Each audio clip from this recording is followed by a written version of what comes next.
Hi, this is VladZ, and in this video I will share with you some information about Psychocybernetics. This is a book by Maxwell Maltz, and why it is really important for you to not only read it, but to experience that.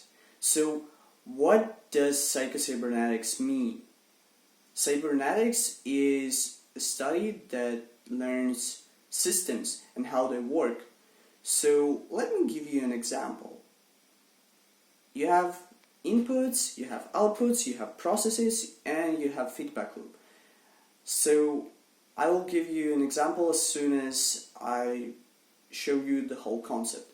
So inputs, then you do something with inputs that are processes, you get outputs, and then you have the feedback loop when you feedback something here, and then in the input, and then you have new input, then you have the same or different process, you can actually change it, but you get new output, and then it repeats itself. So the thing is, you want with your inputs to leverage those processes so that they will not only be better, but as much bigger as you can. So like you have just a bit of inputs, but you got like massive outputs. This is what you want to do. And the thing is that this whole thing, it operates under a time frame.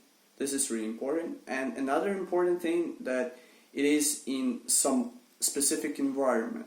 And this environment is another system.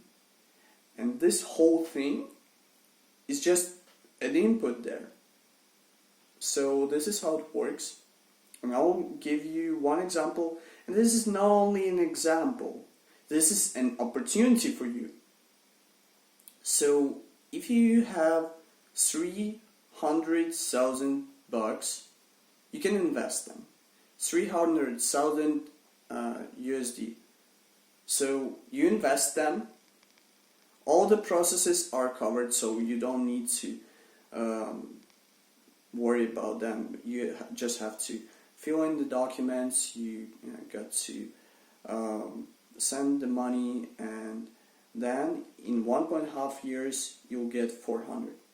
This is an investment in real estate, and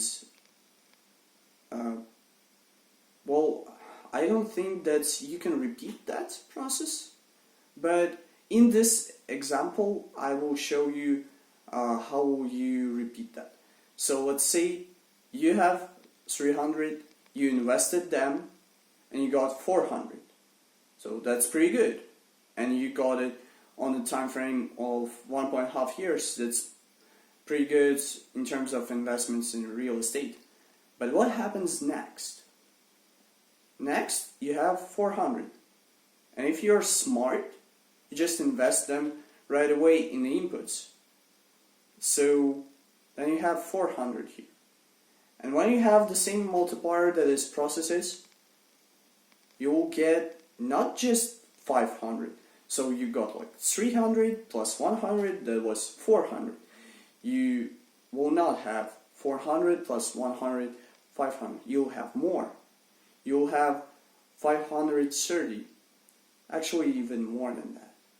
So, and then when you have 530 and you have them as inputs, you will have 700. And then when you have 700 as an input, you will get, what is that? That will be 930. And then even more than that, and then even more than that. And this is how it works. So you just kind of fuel the machine, and it gives you amazing results.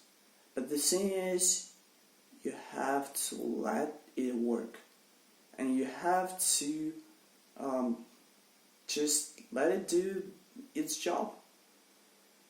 And here, when it comes to our psyche, and why it is really important, because our behavior and our our mind is really important not to screw this process up. And what does the average person do? He screws this process up. He actually makes it that, well, for example, let's say the average person will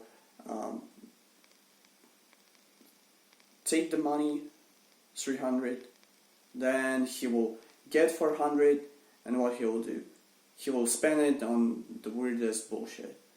Well, I don't know, he'll buy a useless yacht that will break in a month, and he will not get any pleasure from that.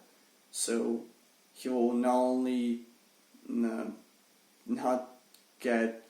feed the machine that works, he will spend it effortlessly and on the thing he doesn't really like, doesn't really want, and yeah, this is what an average person will do.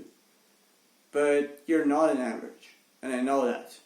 So stick to that video and I'll show you how to be not only not average, but really good. So I will share you 5 takeaways from this book and how they will change you drastically so that you will no longer be your poor self. Or maybe you're not poor, but you will get a lot of improvements from that. Trust me. So the first one is self-image. And what is self-image? This is how we see ourselves and how we feel ourselves and how we experience ourselves actually. So this is what we do with all our sensors in terms of perceiving ourselves. And it is you in a moment close to the future. So it's like something in between future and present. It is a little bit in the future. And it is not the reality. It is a perception of reality. It is your perception of reality what is more fascinating. So you don't need anyone here. You have to design yourself. And you can be whatever you want. But you have to understand that you cannot lie to yourself. And you cannot be everything at once. You can choose what you will be. But you won't be everything. And you can be really masterful at something. You can be a master at one skill. That's really easy. You just take it, and in a matter of time you'll get improvements. You'll learn, and then you'll be the best in the world. And that's not an issue. The issue is when you try to master all those different skills, all those different things at once, because our brain, it works so that we can handle one task at a time. When we get 2, we spend our attention so that those 2 at maximum will get 40% of our effectiveness. And this is best case scenario. This won't happen. You'll get like 20-20. So you're not only wasting your true potential, you're wasting it completely. Don't do it, please. Please. So yeah, I strongly encourage you not to do this. And I think it's obvious why. And another thing is that you can program your brain. It means you can set the goals that are achievable for you and that are really good for you. So just set the goals and then go for them. They have to be audacious. So like getting 1,000 per month is not a goal, but like getting 200,000, well, that's bigger. That sounds like a goal for some people. So yeah, this may be a goal. what else is important here? The whole concept of self-image.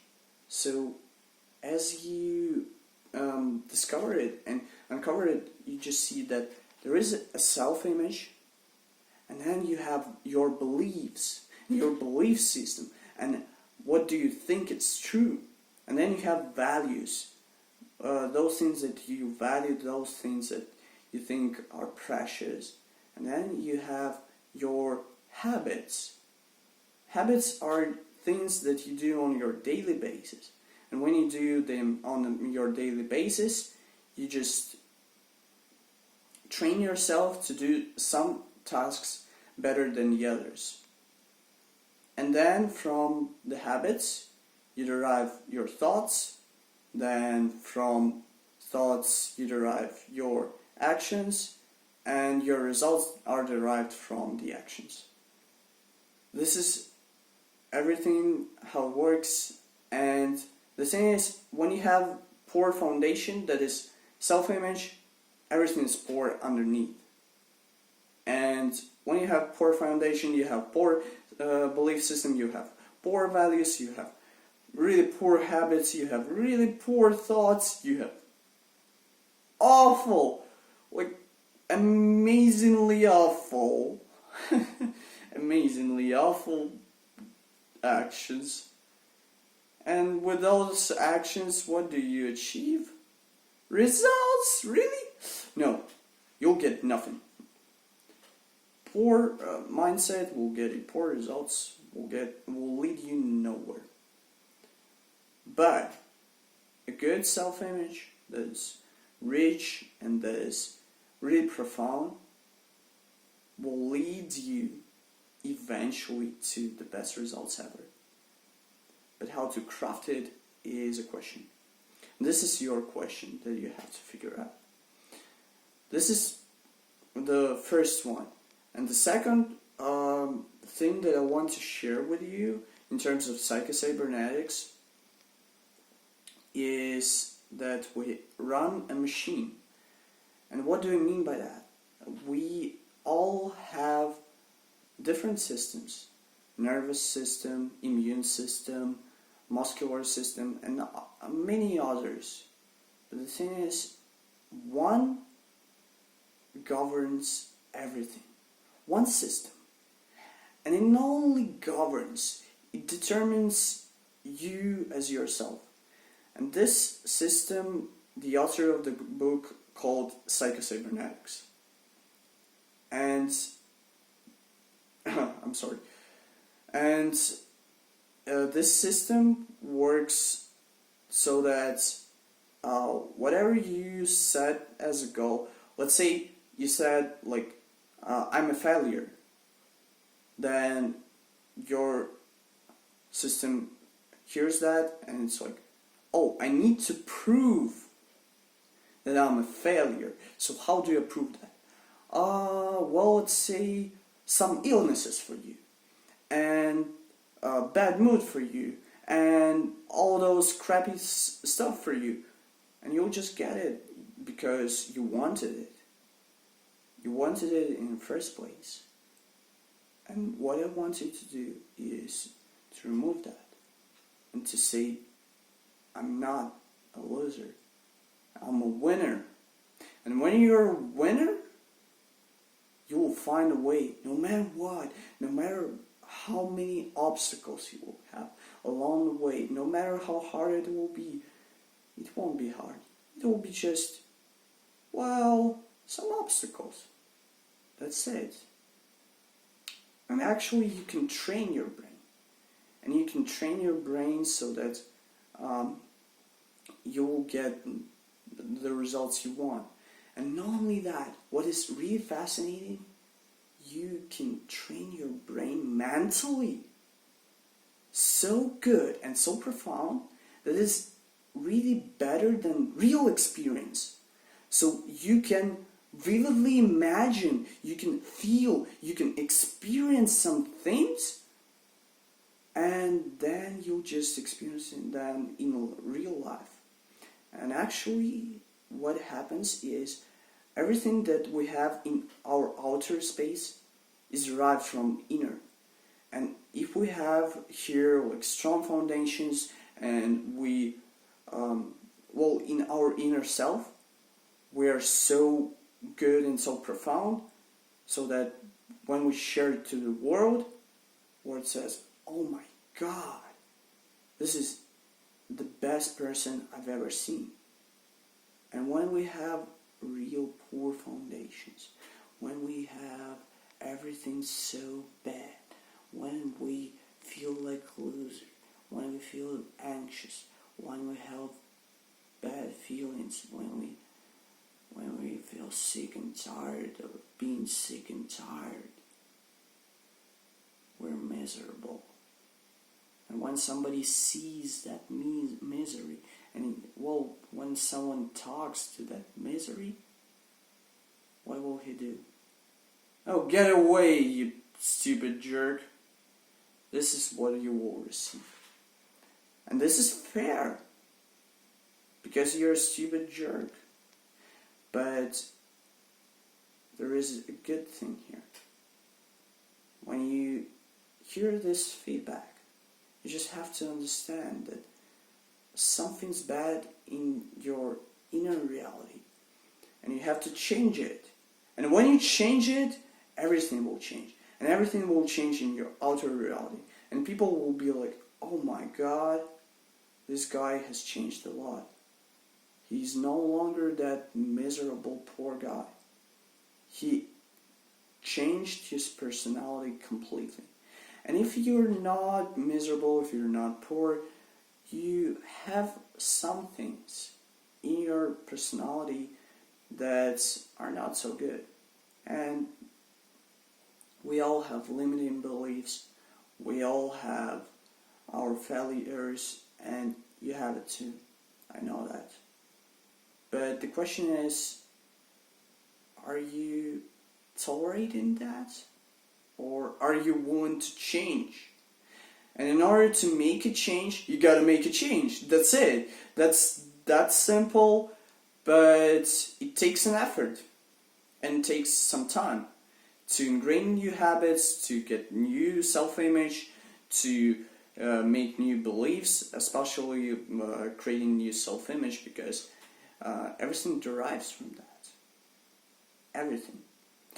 So yeah, this was the second one, and the third takeaway will be happiness is not achieved by something. There is no way to happiness. Happiness is a way.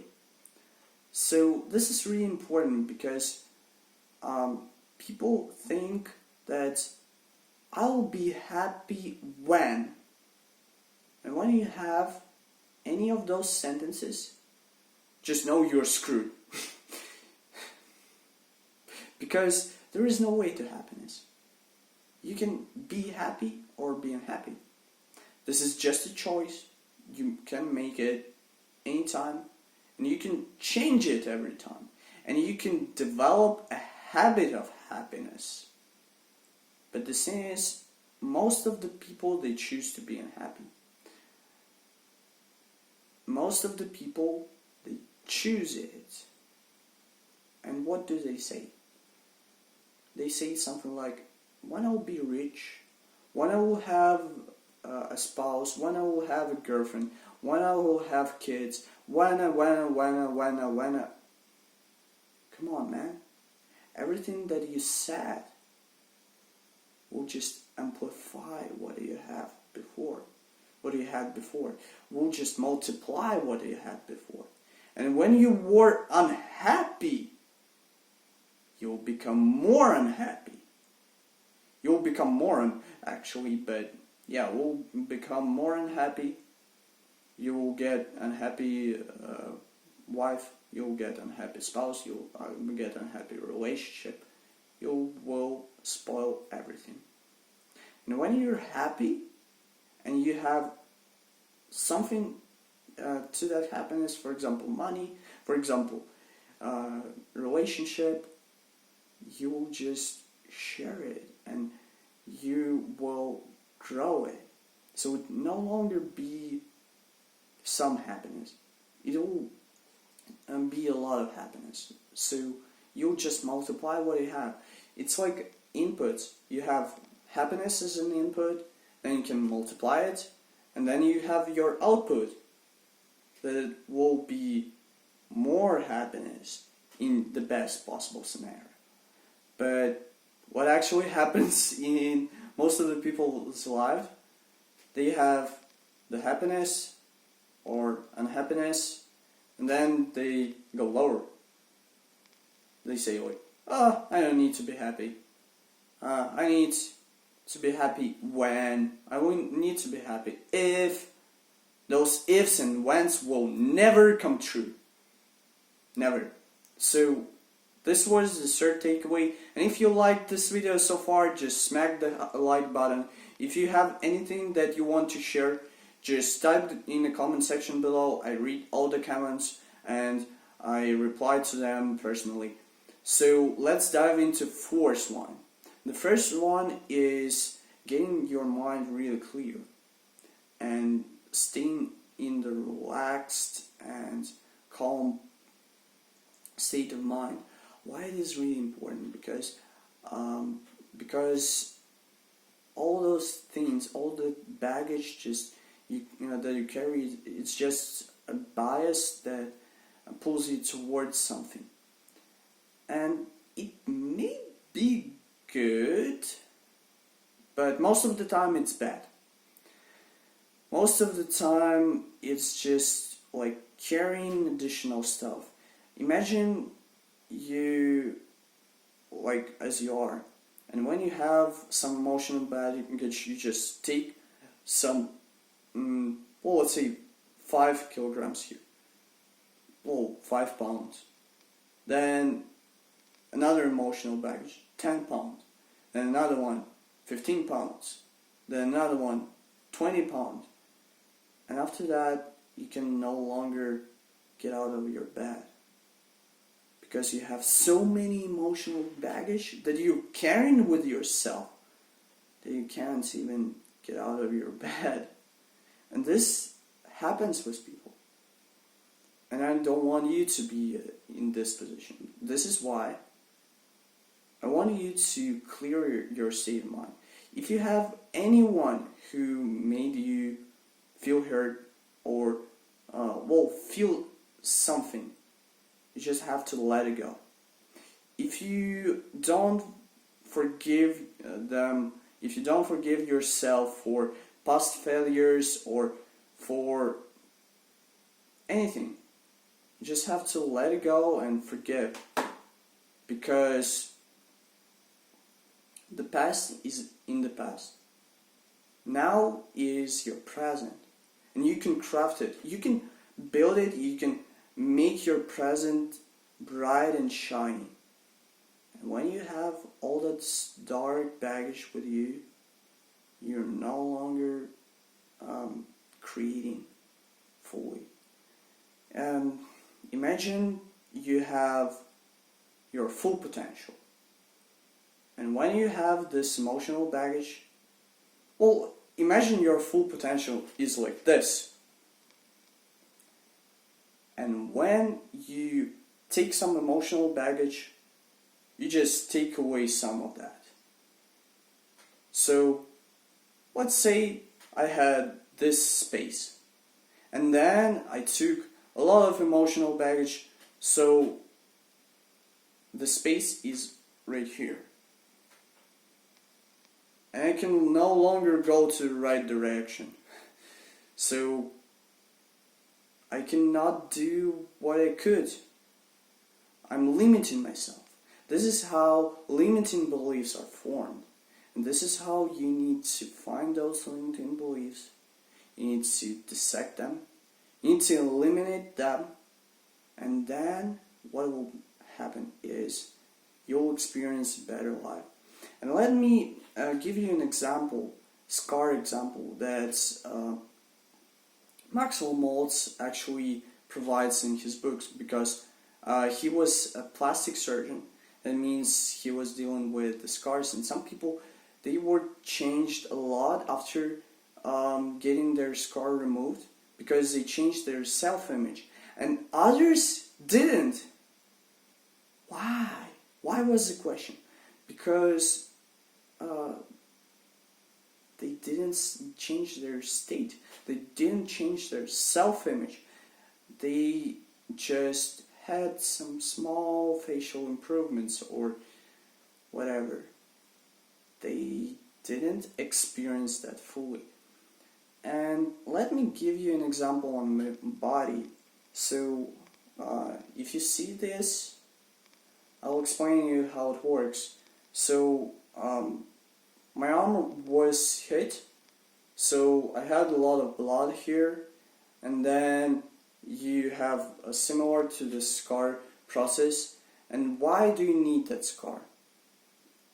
You have to have it for you in order not to hurt it more, in order not to damage it more, because it needs some time to be recovered. And what happens after that?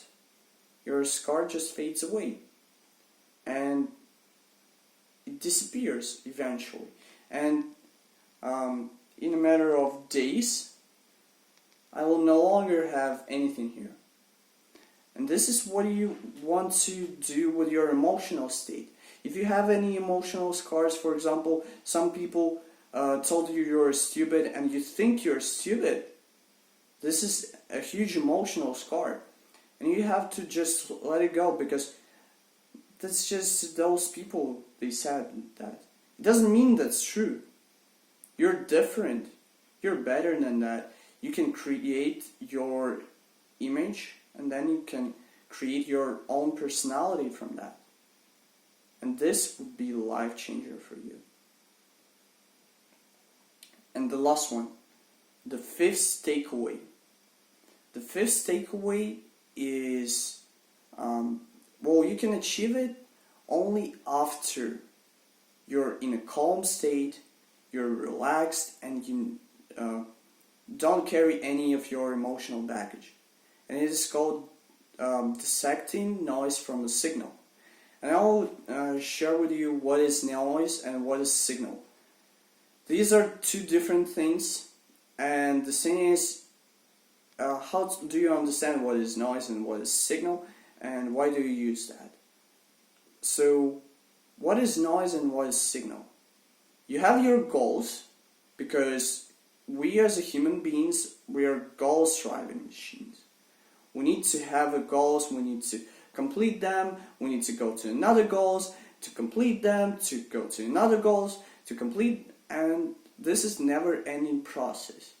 If you stop it, you'll feel anxious, you'll feel frustrated, you'll feel bad because you don't have a goal in your life. Thus, you gotta have a goal. And then, what is noise? Noise is everything that is not related to this goal. And what is signal? The signal is something that pushes you forward. So, it is something that aligns with your goal. Something that moves the needle. This is the signal. What do you want to do with signals? You want to have a lot of them in your life, and you want them to be as loud as possible. And what do you want to do with the noise? You want to shut it down. You want to get rid of that. You want to repel that. You don't want to have it in your life at all. So these are 5 takeaways from this book. I highly recommend you getting this book, buying it, reading it from the beginning to the end. And there is one more thing that I want to imply, and I want to I want to stress it out. I don't want to imply it. I want to stress it out. It is your choice. Either you want to be a winner or you want to be a loser. It is just a matter of choice. And being a winner is exactly as hard as being a loser. Being a loser is exactly as hard as being a winner. So it's just a matter of choice. What will you choose?